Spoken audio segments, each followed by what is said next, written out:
lines of people standing, queuing to enjoy their democratic rights has moved many of us.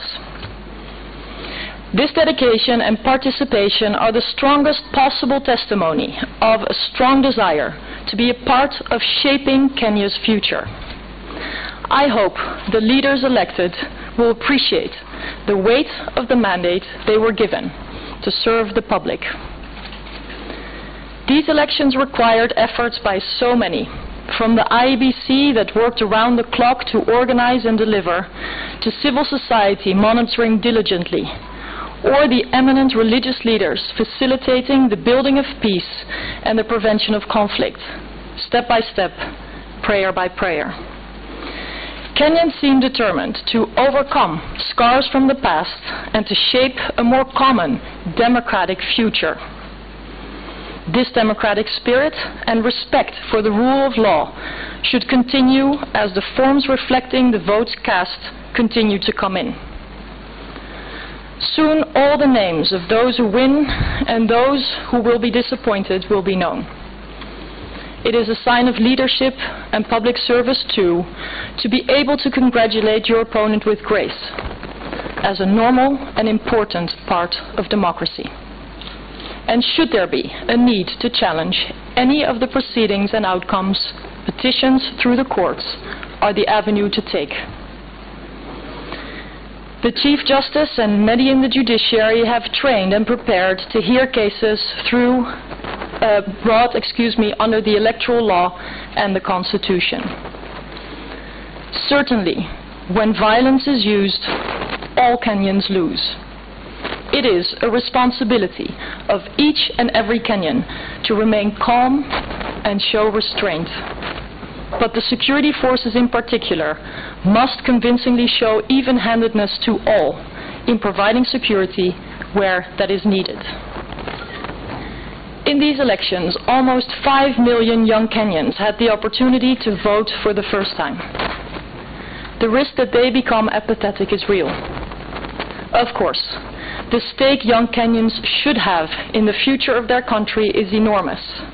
But when they see elections and campaigning reduced to bills exchanging hands between the wealthy few and the many, many poor, let us reflect on the message that that sends. I believe democracy is too valuable to be defined by such transactions. The campaign leading to August 8th elections was intense and at times controversial. Strong and even hateful words were used, and identity politics seemed to benefit some but damaged many. With the 2010 Constitution, more inclusiveness and public participation are foreseen. Additionally, devolution promises a more proportionate balance between majorities and minorities. It also seeks the inclusion of 1/3 women in public office. Now, these elections saw a number of women vying for office, but they told us that they often felt pushed back and even experienced intimidation. That is unacceptable, and unfortunately, it will be practically impossible for the constitutionally mandated percentage to be met in this election. As a female politician myself, I can share that the road is uphill everywhere in the world, but that there is progress. Generally, mistrust of the other is an ongoing challenge in Kenya. Some had high hopes that new technologies used in these elections could remove concerns. And while technology can be no substitute for trust, the well-functioning and security of available systems is a prerequisite for confidence. We are still in the process of learning more about the benefits and pitfalls of technology in these elections. I believe this should be an ongoing topic for discussion, need for proper scrutiny, including of private companies trusted with organizing and servicing elections. Being contracted as a vendor to facilitate the democratic process should go hand in hand with checks and oversight. Similarly, updating data protection laws to match the impact of advancing technologies should better safeguard people's rights and the rule of law. With the history of violence, a number of Kenyans expressed, and in fact continue to express, fear of seeing election-related violence once more. They reported moving away from areas they live to prevent being targeted or being caught up in violence. In cases when men moved their families, women were disenfranchised. The localized deployment of security was seen to intimidate when the presence was disproportionate. In the week before these crucial elections, Kenyans were shocked by the torture and murder of Chris Msando and the young woman found dead alongside with him.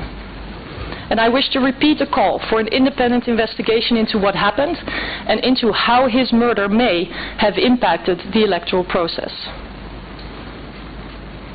A new development in campaigns worldwide is the use of social media. Kenyans were faced with a number of fake news stories, which were intentionally pushed to mislead. And while it is difficult to quantify or measure the impact of manipulated stories, Kenyans show increased resilience, and page-wide ads were warning for signs to look out for. Educating people to read and watch critically is probably good advice to voters everywhere. Kenya is a guiding country in the East African region, and the world watches this electoral process. We, the EU Election Observation Mission, will continue to do so in our own capacity. Our over 130 observers have shared hundreds of systematically documented observations from election day, and we will put those in context with the other observations made during the campaign and during these critical days after elections. We are independent and impartial and look at how the letter of Kenyan law was met in practice. I invite you all to read our preliminary statement that you can find distributed here. It has a lot of detailed technical information from all the work that our team has been doing. I'm going to mention a few points and then I'll conclude. From the preliminary statement. A problematic electoral reform process resulted in little time for the preparation of elections, especially given the requirements presented by new technologies. The newly appointed Independent Electoral and Boundaries Commission, IEBC, showed resilience. However, it struggled with its communication and the finalization of polling procedures. It was also under extreme pressure with an exceptionally high number of legal challenges. The campaign was characterized by persistent allegations of bias by both camps towards key state institutions. Ultimately, the lack of trust in the election process could not be compensated for by technology. Voters showed exceptional commitment and determination to cast their ballots. From before the opening of the polling stations, there were extensive queues. EU Election Observation Mission observers saw security officers appropriately deployed. Candidates' agents were also very present and assessed to be able to operate freely. Voting and counting was assessed as very well conducted and transparent. There were some problems with secrecy, inking, and voters whose biometric identification didn't work, not being sufficiently recorded. Voting was consistently well assessed by the EU Election Observation Mission observers in Jubilee and NASA strongholds, as well as in swing constituencies, with no signs of centralized or localized manipulation. The EU Election Observation Mission's final assessment of the elections will also consider the conduct of the tallying and petitions processes. To date, the IEBC has demonstrated its commitment to transparency in the results process, including by putting result forms online. We have humbly observed the will of Kenyans to participate in their democratic process, and I hope this will persist going forward. Democracy is more than one man or one woman, one vote, and requires democratic institutions, the rule of law. Kenya is more than elections.